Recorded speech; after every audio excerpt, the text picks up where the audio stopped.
Wow, so good to come out.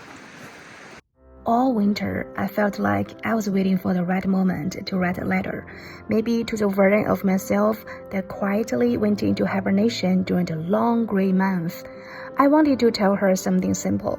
Spring is a reward for everyone who makes it through winter. Today finally felt like the right day to write.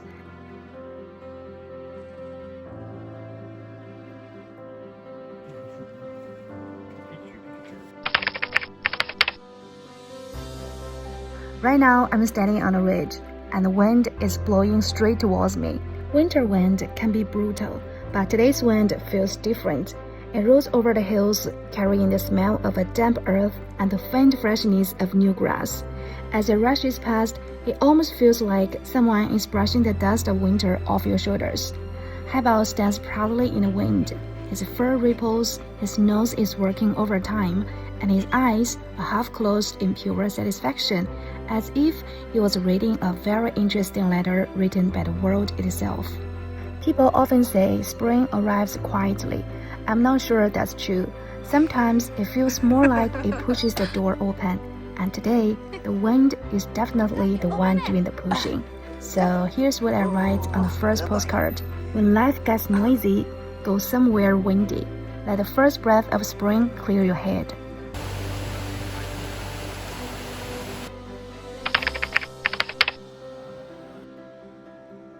If you stay quiet long enough, you'll notice something interesting. When the earth wakes up, there's no bell ringing, no big announcement. The ice simply loosens, and the water starts moving again.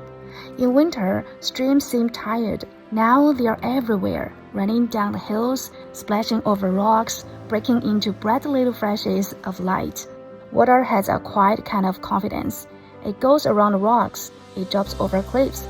If it can't move forward, it waits until the ice melts and the path opens again.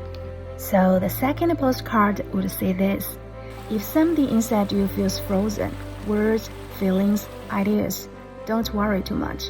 Spring has a way of melting things, and when it does, they'll start flowing again.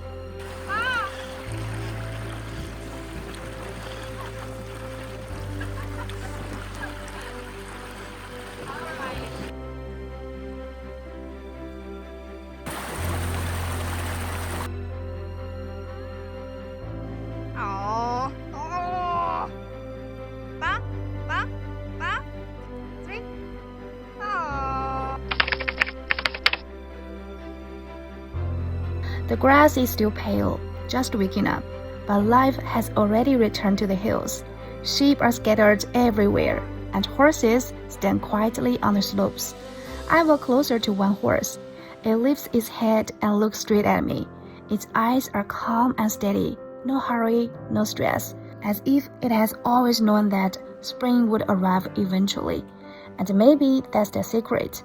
Nature never rushes, but it always gets there.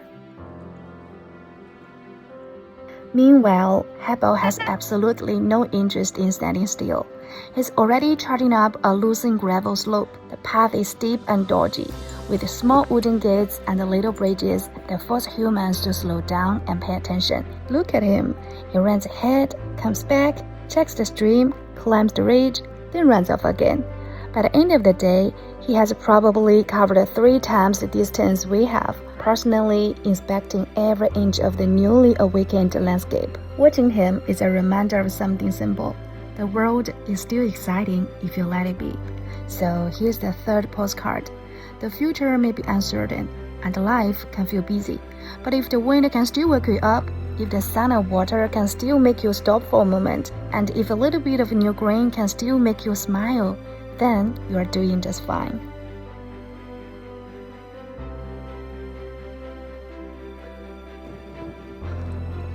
By the time I finish writing these 3 postcards, evening has settled over the valley. Just when we think the day is quietly ending, the clouds suddenly open. The sunset spreads across the sky, and the moon slides between drifting colors. An unexpected little show, nature's final gift for the day. Spring hasn't fully arrived yet, but you can feel its energy returning to everything. So I'm sending these 3 postcards to you. May spring reach your heart even earlier than it reaches the valley. And may you remember to slow down sometimes, to feel the wind, listen to the water, and enjoy the quiet magic of the season.